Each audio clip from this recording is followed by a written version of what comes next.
I had to learn not to be a quitter. When my dad left the house, he taught me to quit.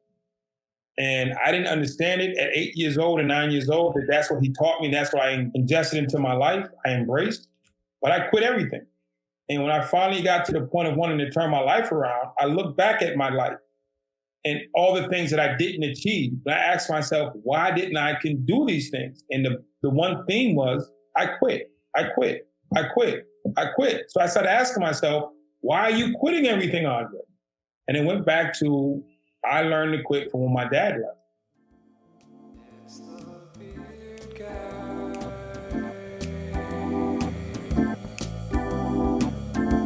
Hey everyone, welcome to another episode of I Know This Guy, the podcast where we dive deep into the lives of some of the most interesting people I know. Before we get started, please like and subscribe to I Know This Guy wherever you get your podcasts. By the way, my kids want me to say something about ringing a bell. What the hell's a bell?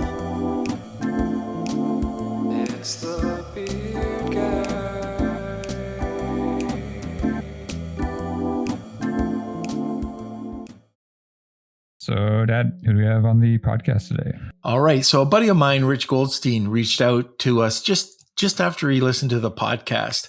And he said, look, you got to check out a buddy of mine. His name's Andre Norman. And he went from spending, I think it was 14 years in prison to receiving a fellowship at Harvard.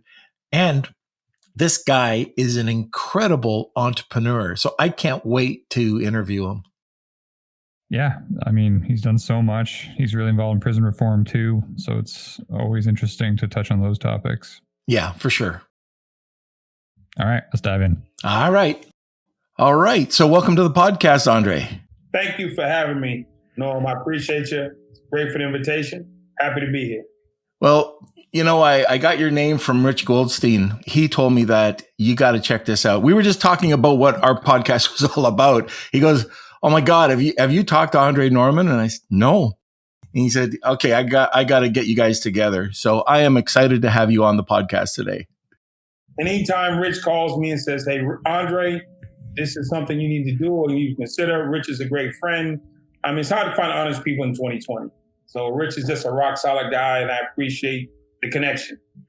Yeah, he's a great guy. So look, we've had a chance to talk. I just started doing a lot of research because the more I read, the more I just kind of went, holy crap, this guy's incredible. So why don't we just dig into your backstory and tell everybody, what makes Andre Andre? What makes Andre Andre is I went through a lot of turmoil and trauma as a kid. I watched my mom fight with dad and he's 6'6", so it was never a fair fight. I went to public school in Boston in the 70s, and we was doing the integration where kids would throw rocks and stones at us and call us niggas because we were trying to get an education. And then I finally watched my dad move out of the house because mom had enough of the beatings. So single mom, 6 kids living in the city. And of course, that just goes with poor. I didn't know what poverty was. I didn't know what poor meant. We were just poor. Nobody tells an 8-year-old you're poor and he understands it. But when I got to middle school, I realized what poor was. I didn't have what the other kids had. I didn't have the cool sneakers or the cool bag or the cool hat. I was a free lunch kid and they let me know what poor meant. And it sucked. It was just horrible. And so I started selling weed after school so I wouldn't be perceived as poor. We were still poor, lived in the same house, same family, but I could buy the stuff to pretend not to be poor. And I started down that path of negativity and criminality, which eventually landed me in front of a court at 18, and they started reading off sentences. When the judge finished reading, I had 100 years. They put me in a van, they took me to prison, and they dropped me off. When I got there, I was a little bit nervous, really scared, but it turned into a reunion of all my friends from the dummy class, all my friends from the juvenile hall, all my friends who quit football, quit basketball, who just had homes like I did. And it was just like a giant reunion. And I got in with those guys, and I was like, hey, this is who I'm supposed to be. I found my group. I found my tribe. And I went all in on being a criminal and a gangster. And 6 years after running down this path, I realized I'd become the king of nowhere. And I didn't want to be the king of nowhere. So I said, okay, this isn't working. And I said, what am I going to do different? I said, well, I want to be successful. I said, so to be successful, I need to get out of prison, go home, go to college. Then I can be successful. So I picked a school called Harvard University. And nobody believed it was possible. Everybody thought I was crazy for wanting to go to Harvard. They said, you can't go to Harvard. You're black. You're a gang member. You're illiterate. You're violent. You're in solitary confinement. You try to kill people. They told me all the reasons I couldn't go. And I was poor. But I didn't believe them. I said, I can go. So I reverse engineered my little plan, got my GED, taught myself the law. I went to anger management. I went to self-help groups. I stopped getting in trouble. I spent every day, all day working on bettering my life. I got out of prison in 14 years instead of 28 years. And I decided helping. I started doing counseling and therapy in the Black community, then in the white community, then in the Asian community, then in the Latino community. And I started working at colleges, and I just kept working and helping people. My goal was to help people. And that was 91, I made the change. In 2016, I got a fellowship to Harvard Law School. And when I got it, it was, now along the way, I'm working at London Business School. Along the way, I'm working with the White House under George W. Bush. Along the way, I'm working with Congress with Janet Reno. Along the way, I'm working at YPO, which is the number one CEO network in the world. And along the way, I'm speaking for EO, the number one entrepreneurial network in the world. Along the way, I'm working in Africa, Honduras, Guatemala. Along the way, but I never quit my dream. See, other things came in my path, but I never gave up on my dream. My dream in 91, when I was sitting in that cell, was Harvard. So in 2016, I got the email, a.norman@hls.edu. And it was like 25 years, but I got it. And I never quit. I never turned around. I never gave up. And I see my friends now who were with me back in 91 in that prison. They told me it wasn't possible. I don't tell them I told you so. I say, hey, what do you want to be? What do you want to do? Because it can get done. That's just been Andre. So I wake up now, because once I hit that goal, it's like, now what? That's the thing you always have to worry about.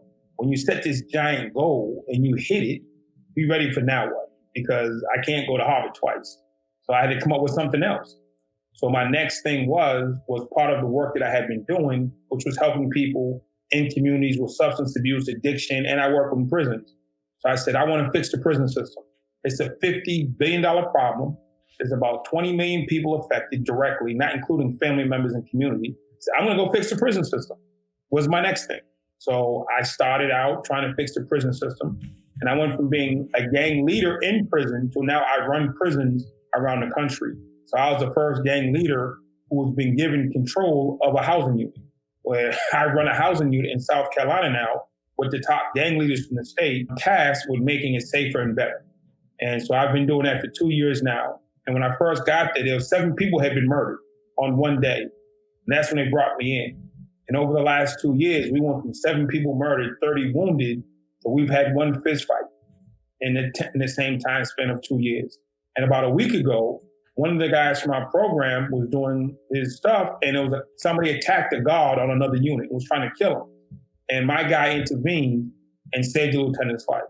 So we took somebody who was doing a life sentence, was extremely violent and didn't like people, to the point where he saw something happening. He didn't say, that's a guard, that's my enemy, it's not my business. He said, that's wrong, it shouldn't be happening like that.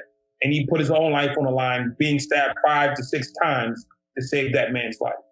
And so we're trying to take this program and grow it nationwide so we can actually fix the prison system, which is totally hindering our country from being one of the greatest. I'm saying that it can be. It's great now, but we can be a lot better when we start fixing what we have for the least of these. So you're a low achiever. Listen, man, I'm a quitter, man. I call myself a reformed quitter. When my dad moved out of the house or left us when I was a kid, the message that I got was, it's okay to quit. He quit on us / me, so I can quit on anything. So if anything got hard, tough, or whatever, I quit. And the real reason Andre was in prison wasn't because I was a criminal, wasn't because I was out of control, wasn't because, it was because I learned how to quit. And I quit on everything positive in my life. I quit on band, I quit on leadership, I quit on sports, I quit on exchange, I quit on everything. When I quit on everything positive, it only left me the negatives, which put me in prison. And when I was in prison, I embraced the negatives, which only put me deeper in prison. When I learned how not to quit, then I started doing things and completing them. I completed my GED. I completed the law class. I completed anger management. I completed stuff. And that completion took me from the basement of a prison to the White House, from the basement of prison to Harvard Law School and the London Business School and the Genius Network. And it brought me here. I'm here because I don't quit anymore. Not because I'm talented. I'm not because I'm something different. I'm here because I don't quit. And that's the lesson I teach people first and foremost. You can't quit. When I'm listening to what you're doing, like if you were to tell me that 20 years ago, I would have been one of those guys saying, there's no way that you could do what you did. Like you were in jail for what, 100 years? They had 100-year sentence, correct? Yes. I wasn't supposed to serve 100, but all my sentences added up to 100. Added up to 100. 5 technically. Okay. And a lot of that time was in solitary, correct? 2.5 years in solitary, yes. What'd that do to your head? Solitary confinement does one of two things to you. It either breaks you or makes you stronger. So for me, when I was in solitary, I was doubling down on this psychotic stuff. That when I changed my mind, when I first got in there, it was extreme punishment to be locked in a cell all day by myself. And this is punishment. Then when I had a dream and a goal and a purpose, being in a cell all day by myself gave me space to study and grow and do the right things. So it's perspective, it's not the space. So you can be in the greatest situation, but if you see it as a negative, it's a negative. So that prison cell didn't change. That prison didn't change. I changed. When I changed me, I took what they deemed a punishment and made it a plus. Because I have all day to study. Nobody can interrupt me. Nobody can bother me. I can read books all day, all night, not bother anybody. Versus being punished all day, all night, not having access to anybody. So I learned to see what they saw as a negative as a positive and make it work for me. So I'm curious, when you were able to do your studying, did the prison give you any benefit because you're trying to do your GED? And what I mean by that is, did they give you plenty of access to books to get it done? Prison gives you 3 meals a day and they give you a place to sleep.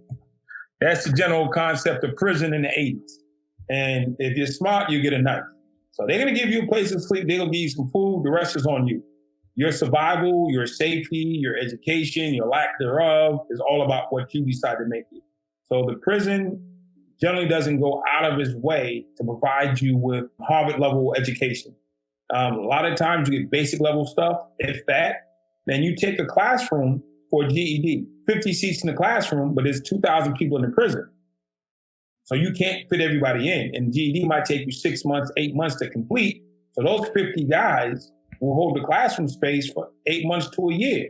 What about the other 1,900 guys? Right. So there's just no, even when they want to do well in that space, realistically, they're hindered by spacing itself. So they don't send you to prison to get degrees. They send you to prison to be punished. So a lot of the materials that comes in just from the state end is not really designed to have you earn a PhD. At best, they'll get you proficient in how to drive a forklift or how to read, write, and count, but it's not really designed for higher learning. There are some programs that go into some facilities, but those are generally third-party agencies that run those facilities. So in Boston, Massachusetts, Boston University has a program that it funds, and other colleges fund programs. So it's not always like the facility. Like right now, I work with a company called Securus Technologies. They have iPads in the prisons. They call them tablets. We call them iPads. And we can put educational programs on the iPads and get them inside now. So technology is huge in the sense of how to be able to reach out and help people. So I'm super excited about, I get content from people. Like say you have a training. I can take your training, put it on a Securus JPay tablet and hit a button and 500,000 prisoners can actually access the information. So we have a lot of people from Genius Network and EO who donate their books, donate their trainings. Now the prisoners are getting top flight stuff. So I got Dr. Ben Hardy, who's one of the top writers in the world, donating stuff. I have Jason Campbell, one of the top meditation guys in the world, donating stuff. I have people, Dan Sullivan, donating stuff. So we have people who are donating stuff that people pay hundreds of thousands of dollars for. And it has the best value, is now going in to help the least of these be better. Because I'm not the only one, but great information will produce great people. I don't care what you say. Right. And, the Canadian government, I love this. About 2 years ago, I think that was the date, Hayden, came out and said solitary confinement is cruel and unusual punishment, and the longest person can stay in there is 30 days, which I still think is too long. Anyways, then the government, and this is over the last few years, have actually tried to do different types of reform.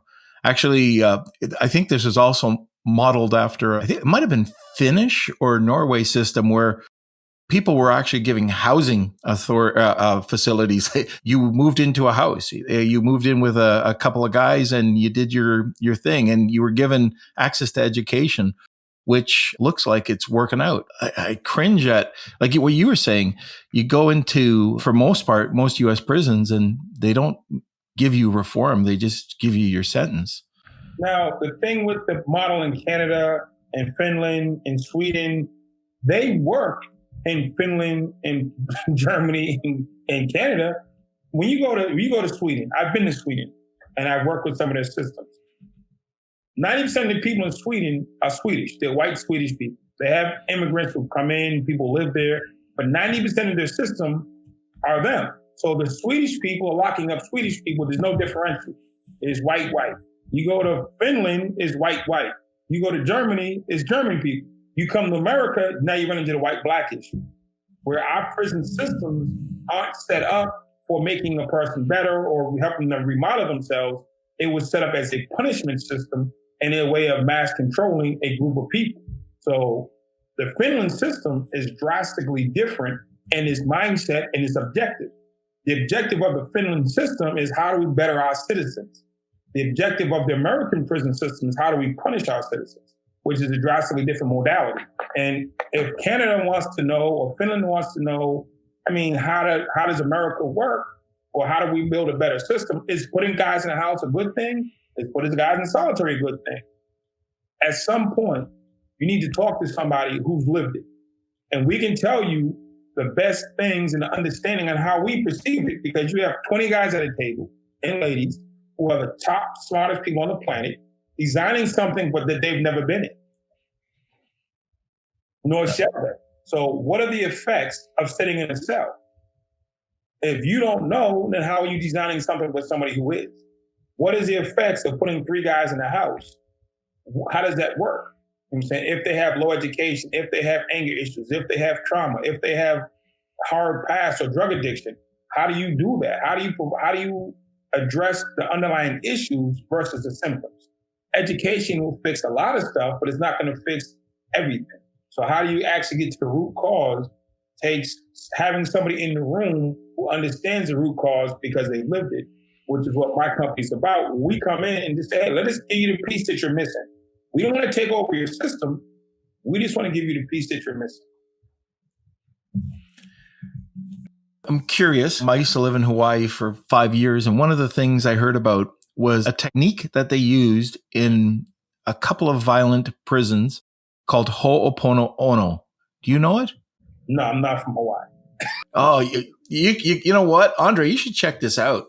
It's a system of making things right. So it's people taking responsibility for what they've done within a group of people. From what I've read, that this system really brought down the violence in 2 major prisons that were violent prisons. Let's put it that way. Let me say this part. In Hawaii, you have Hawaiians. Technically they're Americans, and that's a great thing. You have Hawaiian people in Hawaii. There's not a lot of blacks, not a lot of whites. There's a lot of Hawaiians in their prison system. So when you have one system dominated by one culture, it's easier to get to change because there's no animosity and drama. When you look at the American prison system, mainland, Arizona, Michigan, Florida, Texas, you have all these different ethnicities in one room or in one building, and then you're trying to change it. There's so much. So Hawaii is almost an offshoot. Like you go to Alaska, you're going to have Alaskans. Who lives up there? So it's like a small, tiny community where there's not a lot of racial strife. The Hawaiians can have the same cultural background. They have the same wants, the family, the needs, the culture. So it's easier than coming to New York City where you have a system that's back-ended with no history, no solidarity, a lot of dysfunction feeding into your system. and they don't have the same cultural norms in New York as much as they would in Hawaii. So I'm sure part of the success was predicated on majority of people being Hawaiian. When you go in and talk to different prison systems about your system, what makes yours so different? My system, or the program that we design, is we go in, there's no two prison systems alike. So the state of California and the state of Michigan are two drastically different places. The coming up in Detroit and coming up in LA, there's no similarity. And we have to start with, who are we targeting? So majority of prisoners will be Black or brown, for starters. So we're just gonna say, let's talk about the Black population, since that's a mass majority of people in prison. Why are they there? What do they want? What do they need? Not what makes sense. What makes sense is the GED program. Well, they had GED in public school, or with their variation. So the number one superpower, or the number one thing we do, is we do the background on the people in that particular state, because it affects who they are and how you talk to them. Everybody's not the same. If you go back to slavery, and being a slave in Virginia is drastically different than being a slave in Mississippi, because the slave owners treated the slaves differently. So in Louisiana, you're going to work 365 days a year because the weather permits it. In Virginia, it snows half the year. You're not working 365 days. In Tennessee, they grow certain crops that some are harder than others. And in Maryland, it's a different type of crop. And then you have different personality types. So you have the well-to-do in Virginia who might have walked around in suits and coats and were a little bit more pleasant to their slaves, versus in some states like Florida, they were just horrendous, or Alabama, but there was just no mercy. Then when slavery finally ends, the treatment you got in Louisiana is different than the treatment you got in Virginia, the treatment you got in South Carolina is all drastically different. So the trauma received by the slaves is different in each jurisdiction. When slavery ends and the migration starts, Louisiana goes to California. Mississippi goes to Detroit. Maryland goes to New York. I'm saying, here goes to Pennsylvania. So you need to know where the slave came from and the treatment that they suffered and the trauma that they went through in order to treat it. So when I go to Mississippi and I follow them up to Detroit, I'm understanding the slave generational trauma that they've come from. So I'm speaking to that. So if you're a descendant of slaves in Maryland, is different than being descendants of slaves in Florida, because the trauma was drastically different. And so I speak to the trauma of the people. I'm not going over the slavery thing. I'm just saying everybody suffered trauma, and we need to speak to that trauma. And it's not one size fits all. So you have to understand the migration patterns. You have to understand the treatment of slaves in certain jurisdictions. And like in some places they beat them. Some places they stole them. Some places they raped them, men and women. Some places they did different things to get control. And what was that trauma? And how has it played out generationally down the line? Because when I come in, I'm doing trauma-informed care on people who are evidently traumatized. It doesn't excuse criminal act. But if I'm going to fix the person, I need to understand the trauma that they're under. So if you're getting high, you put me in an AA group or NA group. I got 20 people who do dope. They all do it for different reasons. Dope is not the problem. Dope is what you escape to. So when I come into this room of 20 drug addicts, I need to find out their whys. My dad didn't talk to me. My dad molested me. My neighbors beat me up. I was made fun of. We were poor. I was whatever their why matters. And how they perceive and live their why matters. So I can't just say, hey, here's one cure for everybody, because I might save 2 people and lose 18.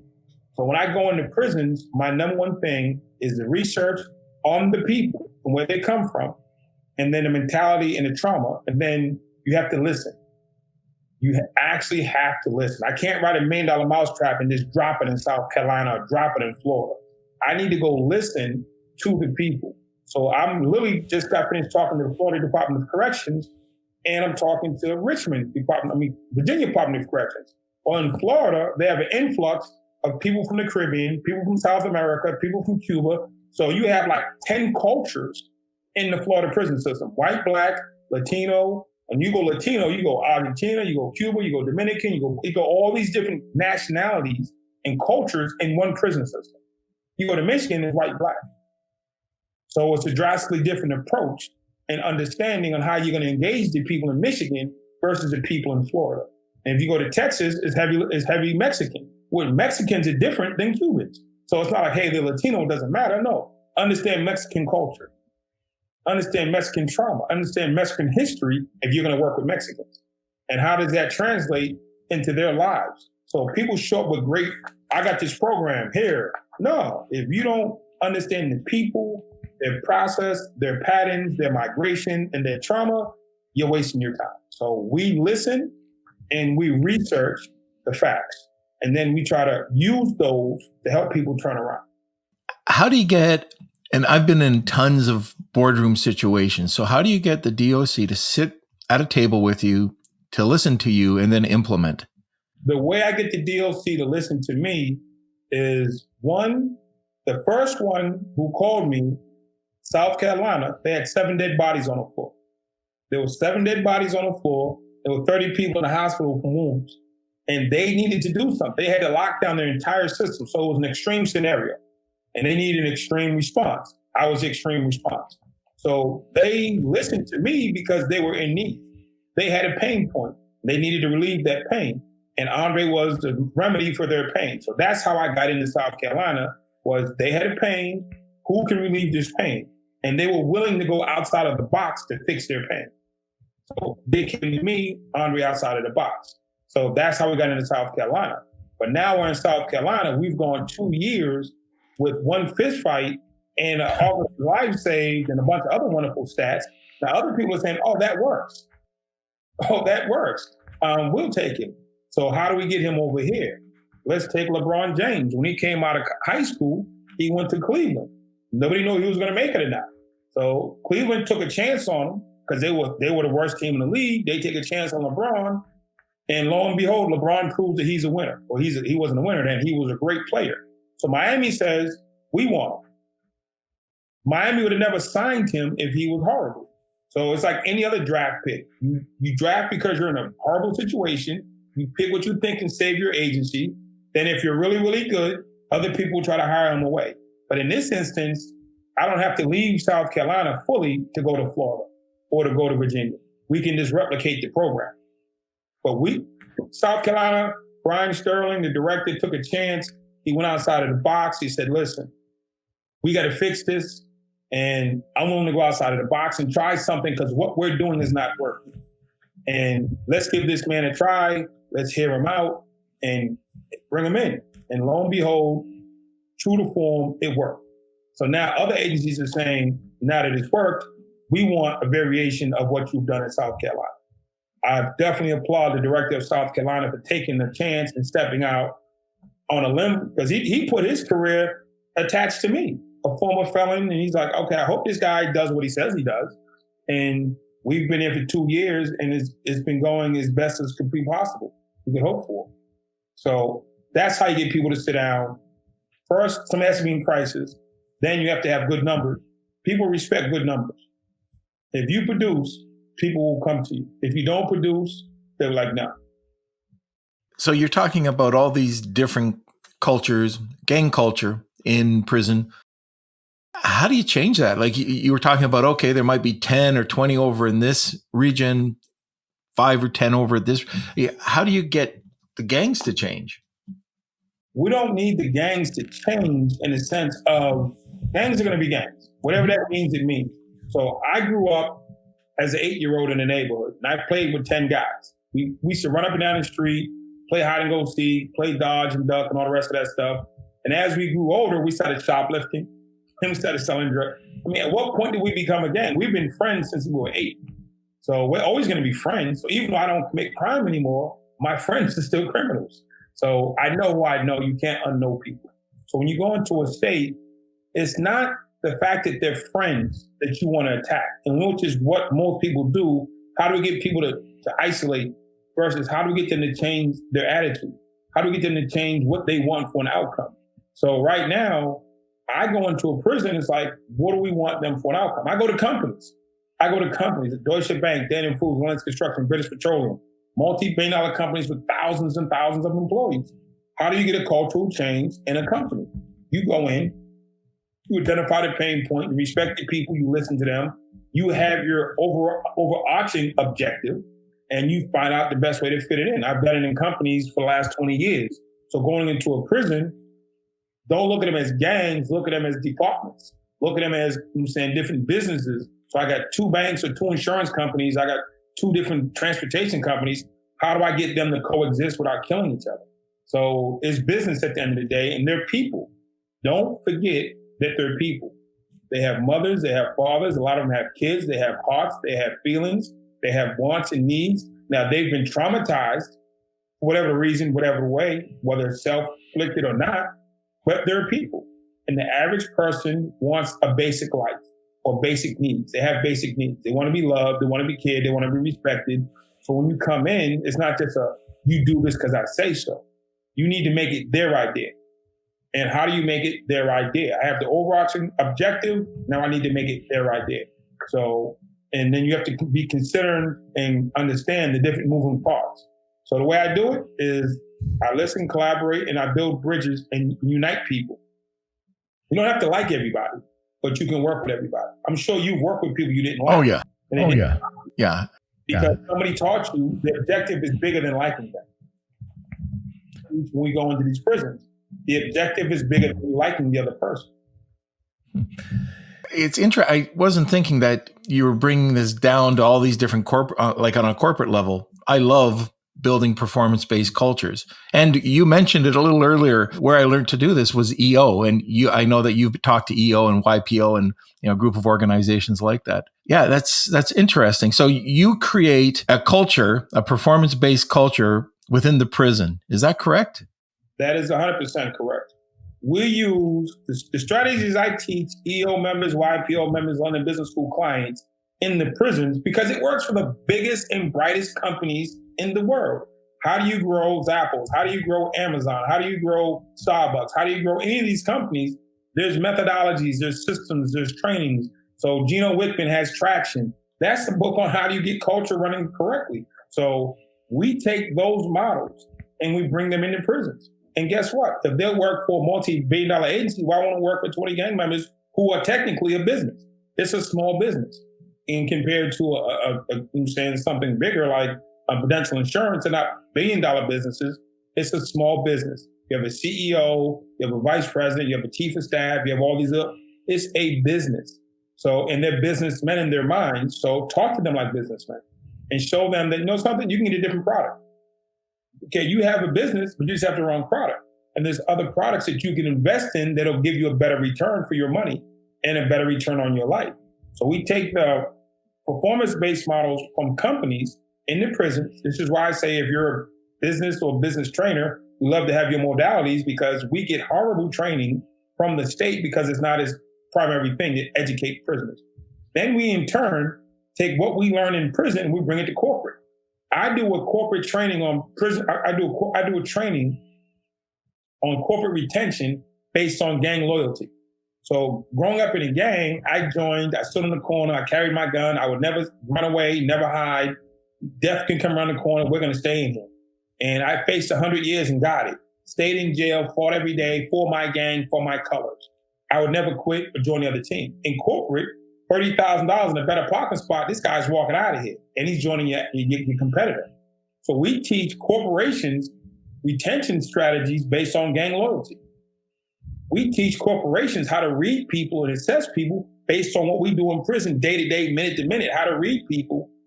Average corporate guy doesn't know how to read anybody. I mean, his true intent, his heart, his passion, how far he'll push, what's his breaking point. We need to know all that stuff in prison to stay alive. We teach retention, we teach reading people, we teach projected strength, projected weakness, all of that. Based on prison stuff, we bring out. And the corporate stuff, we bring in. So it goes both ways. I'm just a messenger. I'm the bridge. I'm interested in that message because I have seen it. And you usually see this with really good companies or franchises where it's consistency. They can nail that message. For companies or for people, let's say that have a small business or a medium-sized business or working for themselves and they've got a bunch of outsourcers, they might outsource to the Philippines or something. What are some of the number one things that you can do to help build loyalty within the company or a company? Well, when you want to build loyalty into the company, it starts with the CEO or the founder. That's the key thing. I had a conversation the other night with a guy, and he works in the music industry. He says he went to his friend, and he told his friend who's in the NFL, who's a millionaire guy, you need to buy all this property in this area because this area is about to go boom. They're about to build this thing in 2 years, and 3 years after, this will be a multi-million-dollar neighborhood. And he told his friend who's a millionaire. The guy didn't do it. Lo and behold, exactly what he said happened. They built the thing. The neighborhood is now a multi-million-dollar neighborhood. So they could have bought it for pennies on a dollar. Now it's 100 times over a dollar. It's 10x what it should cost. And he says, my guy didn't listen.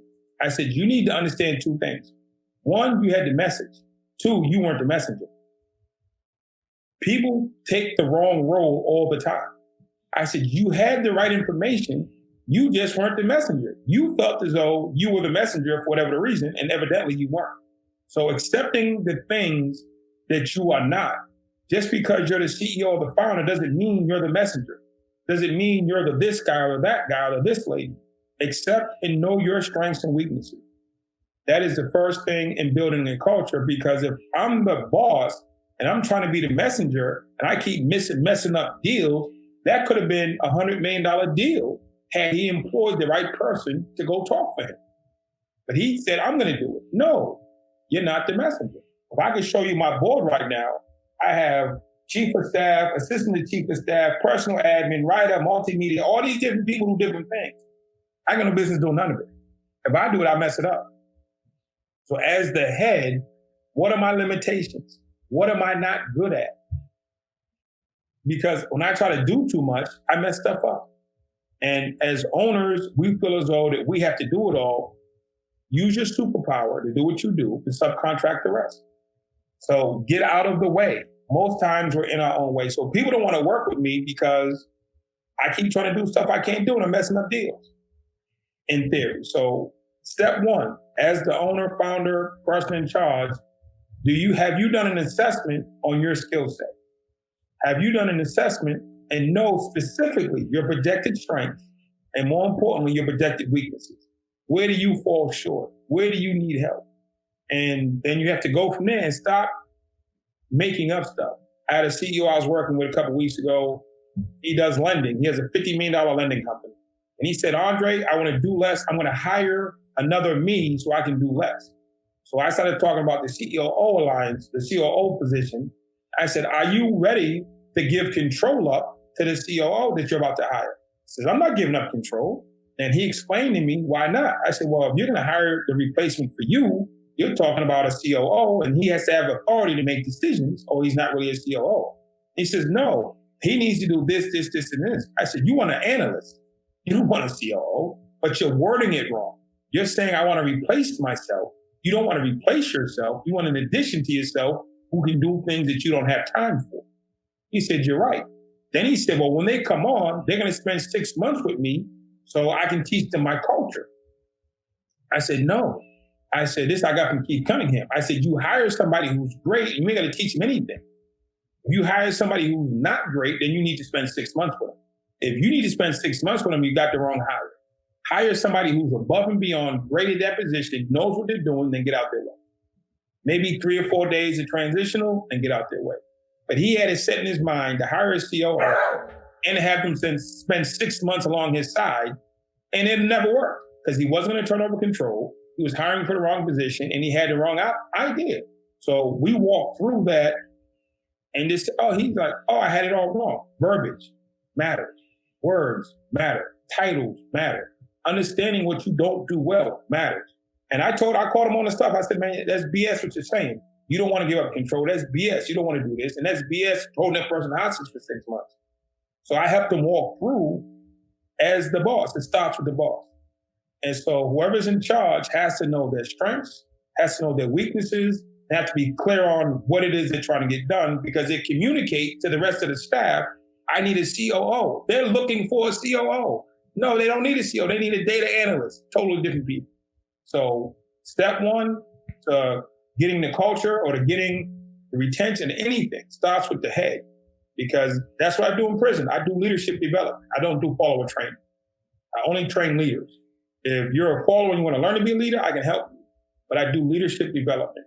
And a lot of it is just being honest, brutally clear, and direct about what is.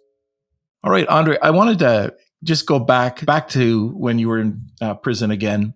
You're getting your GED. What happens after that? Like, there's a huge step between getting a GED and then being able to go to Harvard and then being able to do all these achievements. Like, you've talked about the different parallels between, corporate life and the gang life from GED to Harvard. How did you achieve it? Well, like any other kid in high school who go from high school to Harvard, or they go from undergrad at another school to Harvard, you have to just keep working. You have to put yourself in a position where they want you. Harvard's an exclusive place. They don't take everybody. They don't need to take anybody. They have the biggest endowment on the planet. So you just have to make yourself that valuable that they can't say no to you. And so I had to think through, what does Harvard need? Not what does Andre want, what do they want? I need to be valuable to them versus what can they do to make my life better? I need to make their institution better. So I got my GED, and the thing I would say to people, you have your big objective, but have your day-to-day goals. Have small goals that you need to achieve every day. I wake up every day, I got 3 things I need to get done today. 3 things I need to get done today. So I'm getting 15 things done a week. I'm getting 30 things done every 2 weeks. I'm getting 60 things done a month. It sounds simple until the end of the year comes. Well, the procrastinators got nothing done. I have all these things done. Small wins, we call them. My old coach, Coach Kendall, used to call them small wins. Get small wins. And just keep pushing forward. And so I first had to learn the law. I had to do a lot of things on the front end to, get out of prison. Because I can't go to Harvard if I'm in prison. So I had to get out of prison, step 1. So I got out of prison. Now I had to get my life stabilized, step 2. Then I had to put myself in position, step 3. And I just kept every day. And I just had to go back to school. I started at a local community college. Then they have a thing at the community college where you can do a matriculation deal with other colleges. So I went into the matriculation office. I said, hey, I heard you can take classes on other campuses. They said, yeah. So I was literally taking classes on 3 campuses at the same time. I was enrolled at one school, but through matriculation, I'm taking classes. I'm just building in the direction thereof. And I finally got to a place where I'm in Boston College. And because people saw me working hard, people saw me giving my all, people saw me going hard in the paint, as we would say, to achieve my goal. People have no choice in the world but to see other people. There's always somebody watching you. There's always, not because they're voyeurs, but because you're in their proximity. I see my neighbors when they go out in the morning. So if he happens to have a cast on his foot tomorrow, I'll notice it. So know what I'll do? I'll put his trash out next week. I mean, I'm not thinking I'm going to put my neighbor's trash out, but he's been my neighbor for a while. If I see him come out with a cast on his foot, I'm like, wow, I'm going to say he can't put his trash out. He's been nice and fair to me. So next week on Monday, I'm going to put his trash out for him. Just because I saw his circumstance. And I know he needs help if he asks for it or not. That's how life works. If you're a decent person and you're giving your all and you're being respectful and you're pressing, people are watching just because they have no choice. And when they see you have a need, if they can fill that need, they will. So in my life, I've been working really hard, trying to be respectful, trying to be diligent, trying to be straightforward. And when people see me, they say, oh, let me help this guy. I can help him in this space. And they'll do that. And people will, without asking, help you in that space. No different than I would put my neighbor's trash out without him asking. Now, he can't come to me like, hey, Dre, I'm going out of town. Now, you need to hire somebody. I'm not that guy. But if I see he has a scenario that inhibits him and I can make a difference, I will. And it's the same thing in your business. It's the same thing in your life. People need to see. Now, if my neighbor's an a-hole and he's rude and he's parking on my lawn and he has loud music, I don't care if he's in a wheelchair. I'm not helping. But if he's respectful, decent, hardworking, and diligent, I'd have no problem without even question stepping up. Doesn't matter. I'm a motivational speaker. I fly around the world. I would help my neighbor because he needs the help and he's been fair and decent to me. And that's how the world works. When you're fair and decent in the world and somebody comes across you and they have an opportunity or a chance to benefit, or be assistance to you, they will. But it's predicated on what you put out. My neighbor's not being nice to me in hopes that I put his trash out 3 months from now. He's just being himself. And I hope he never breaks his leg and I never have to put his trash out. I would. So as people go forward in the world, you get back what you put out. Now, when it comes back, how it comes back, you never know. But you just keep putting out the right energy with the right vibe for the right reason, and trust and believe good people will see you and help you. And I can say I have at least 150 to 2,000 people in my life who filled that void, who Joe Polish saw me and helped me. Dan Sullivan and Bab Smith saw me and reached out. Dr. Ben Hardy, James Fladlin, Jason Fladlin, Michael Burnoff, Bern Harness, John Radler. I can go down the list, Rich. I can go down the list for 3 hours. Mike Maddox in Chicago. I can go down the list, of people who just said, that guy's working hard. Let me see if I can help him a little bit. People like winners. And if you can help somebody win and it's not really going to throw your whole life on the whack, then yeah, you do it. And I've had people like my guy Keith Alpha, who put his whole life on hold almost to help me because he saw me trying. There's hundreds of people, thousands of people in my life. I got my sister in St. Louis, Susie Spence, love her to death. That's fam. It becomes, people are looking for connection. The world is about connections, and people want to connect to people who are doing and trying to be better. The world is about connecting. From the time we're born, we're trying to connect. So many people connect with negativity that it breeds more negativity. But there's those of us out here, there's a lot of us who are looking to connect with positive people. So the podcast I was on before this, the guy saw a post and he reached out to me.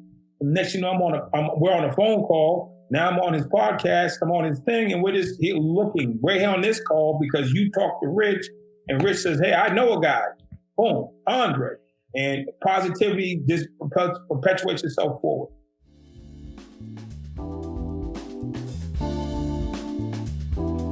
That's it for part 1 of our interview with Andre Norman. Make sure to tune in next time to hear the rest of the interview.